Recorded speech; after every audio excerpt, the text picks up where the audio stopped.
Hey everyone, welcome back to Lumpy Studio. Today I'm going to be recapping and reviewing Riverdale's Season 1, Episode 4, Chapter 4, The Last Picture Show. Without further ado, let's go ahead and get into the review. Before I get started, I just want to say a couple quick announcements. First of all, I'm trying to reach a goal of hitting 200 subscribers before the end of 2020. I think this goal is possible if you guys can please also subscribe down below.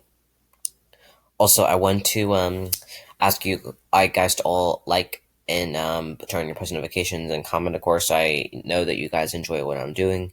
If you can follow me on all my socials, we have Instagram where I do a lot of cool content like Q&As, and I have a podcast called Wimpy News. If you check that out, I really appreciate it.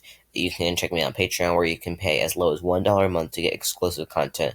Pretty great deal. You can check me out on Twitch where I do some gaming, and you can check me out on Wimpy Studio Gang where we do new tutorials, and we have a new channel called Wimpy Studio Fam coming soon. Let's go ahead and get into the video. Okay, so I'm sorry it cut off again at the end. This episode, I only had two storylines, but I have a lot to talk about. So this episode, pretty much, again, I focused on two things overall: Archie and Miss Grundy, and Jughead, and the drive-in, and the whole Hermione and FP thing. I kind of tied into the same thing because, again, it kind of tied up together the whole drive-in stuff. So again, the first storyline was all about Archie and Miss Grundy's relationship. By this point, they are once again in a secret relationship, and Archie tells Betty and Veronica about his illegal relationship with his music teacher. Now, I feel like, I don't know, Archie and Miss Grundy, like, of course, it's like bad that they're even in this relationship to begin with. It is a teacher-student relationship, and it should be kept a teacher-student way. Like, the teacher helps the student. So I'm glad that they ended it in this episode, but the fact that they took all the way until the end of episode 4 to end it was annoying to me. I get that, like, I don't know, I just don't like how they did the storyline at all. It was not good. It was useless. They could have focused on Archie's, like, they could have done something else to make Archie thing. What if, like, Archie and was there with, I don't know, a high school student? What if Archie was there with what if Archie was even there with Veronica, for instance, and they were hiding it? So when she walked into the diner in the first episode, um, that he faked his reaction. That would be interesting. But anything other than introducing this lame storyline with the music teacher for 4 episodes, it was a complete waste. And this is definitely one of my low points for season 1 of Riverdale. I had very few lows. This was one of them. Um, so he does tell Betty and Veronica about his illegal relationship with Miss Grundy. I'm glad that he did because I'm glad that this was the episode. If it had gone on for any longer, I would have just, like, fast forward they're all alone and not even care, because this was definitely the breaking point for me, and I'm glad that they ended it here. But Betty breaks into Miss Grundy's car and finds out her real name is Jennifer Gibson. And it turns out, I didn't write this down, but Geraldine Grundy, who Miss Grundy says that she is a lady who died, I think, 6 years ago or something like that. I think that's what she said. So I think now they're trying to say that she's lying. And to be honest, I don't trust Miss Grundy. I don't think that anyone does. But again, Archie confronts her, and she admits she had an abusive ex-husband, and she wanted a fresh start in Riverdale. So that's why she changed her name to Geraldine Grundy. And I understand why. Like, I understand that she's going through, like, all these troubles, but, like, you can still tell that there's something shady. And there's also a gun in her car, which I think not a lot of people keep a gun in their car, I gotta say. Some people, I'm sure that they do, but this episode, the whole Miss Grundy storyline really, it stood out to me in a weird way because they focused so much on it where we've only gotten hints in previous episodes about it. So again, by the end of the episode, pretty much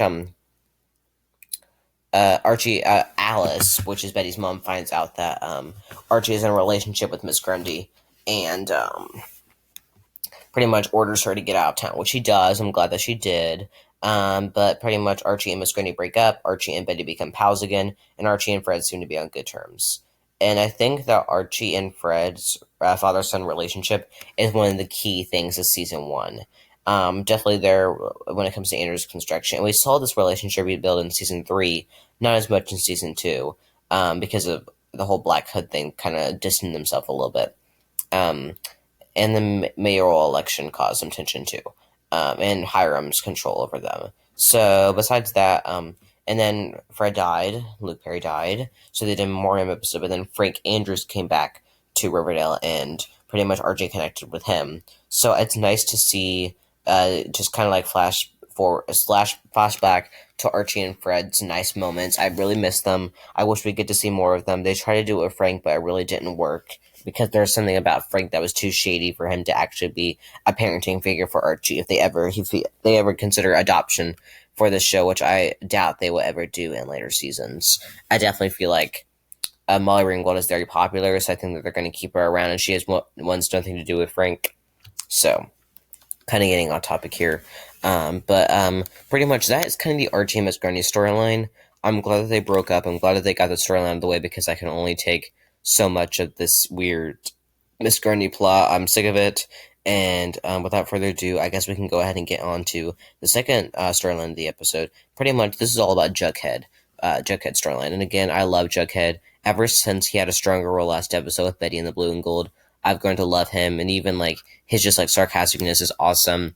Besides the drive-in theater, which I love that he's really into those like uh uh no I don't know, like I don't know, a noir kind of film set. I love that about him. I love that Jughead is unique, and I think that he's definitely one of my favorite characters. So maybe not my favorite. We're still trying to get into the show, and everything. But pretty much we get to see Cheryl and her girls, and this was a true Cheryl episode. Pretty much, they spot FP, which is Jughead's dad, and Hermione having a conversation behind Pop. So they tell Veronica about it, and Veronica starts to become kind of like she starts to kind of like almost like she confronts her mom about it, and it turns out that Hiram hired the Southside Turbans to decrease the property value of the theater. This means that they're pretty much the reason why is that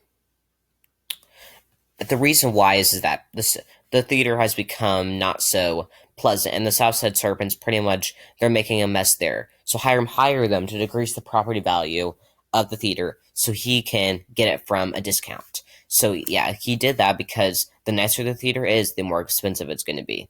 Because Hiram and Hermione are the anonymous buyers, so pretty much they're having a negotiation about FP's role in decreasing the property value of the theater.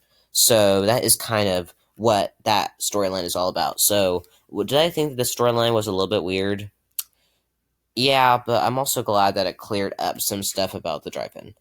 Pretty much now we're going to get to some episode awards. My favorite moment is Betty sticking up for Archie against her mom. I really like that scene. It really shows how Archie and Betty's friendship means everything. Most shocking moment is the whole Miss Grundy storyline, her not being who she says she is, Jennifer Gibson, and the whole, besides that, the whole gun thing was weird, and my favorite characters are Betty and Jughead. They're always going to be my favorite characters. My least favorite characters are Archie, only because of the whole Miss Grundy storyline. I think that he's going to get better in future episodes, so he'll probably be on my favorite characters list. I did not like Alice, at least in the first season. I did not like Miss Grundy. I give this an A. I like how they focus more on Jughead, and they ended Archie and Miss Grundy's relationship. I also like the theater scenes. Overall, a solid episode. Just like I said. I think that they did everything that they needed to for this fun little episode, so you guys can go ahead and tell me your opinions of the episode down below. So yeah, that is pretty much the end of this episode. I hope you guys please subscribe, of course, because that is the main deal of promoting a YouTube channel. You can let me know how you guys are liking these Riverdale reviews. I'm so excited to be reviewing the first season of Riverdale again, and I'm going to be reviewing the first season of Stranger Things probably in October. I'll start that whenever I'm done with Riverdale. I'll begin Stranger Things, and that's going to be a lot of fun. I'm doing things in the meantime with not many shows available, so I thought it would be awesome to start with Riverdale. So if you can please like, comment, and subscribe and turn on post notifications to never miss an upload, I really appreciate it. We have some new videos coming soon. Tomorrow I have a game video, Choose Your Own Adventure Disney Edition. That's going to be a lot of fun. Pretty much I'm going to put a couple Disney storylines up there from movies, and we're kind of going to talk about which character would fall into this storyline. So that's going to be fun. And we have a Then and Now Columbus, Indiana book review with Paul and Stacey mduhzay on Saturday coming out, all about Columbus, Indiana. Anyways, I want to thank everyone for watching my studio. Stay tuned for more videos to come. Again, thanks everyone for watching, and bye.